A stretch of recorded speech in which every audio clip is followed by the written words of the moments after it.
Hello, and welcome to The New Sound. Today we'll explore what the mambo musical style is and how it relates to the music we make. From its Afro-Cuban roots to its peak in the nightclubs of New York, mambo has a story worth telling. Mambo began in the clubs of Havana in the late 1930s, created by musicians who mixed Afro-Cuban rhythms with big band brass. Perez Prado, credited with the style's invention, brought mambo to Mexico and then to the United States, where it exploded in popularity. What makes mambo truly stand out? Its rhythm. The music centers around the clave, a 5-note pattern that is foundational in many Afro-Cuban music styles.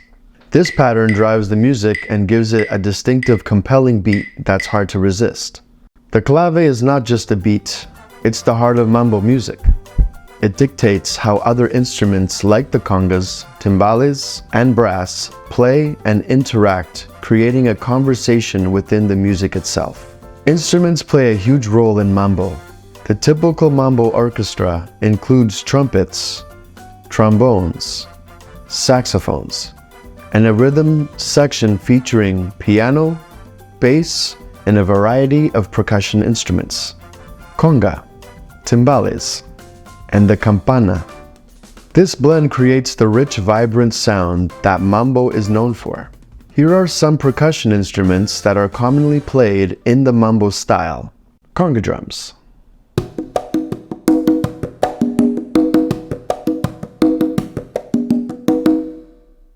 cowbells,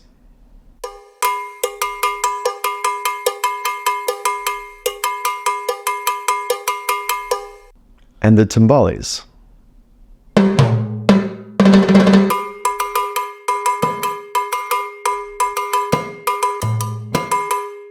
Here's an adaptation of what a mambo groove might sound like on a drum kit or in a drum sequencer.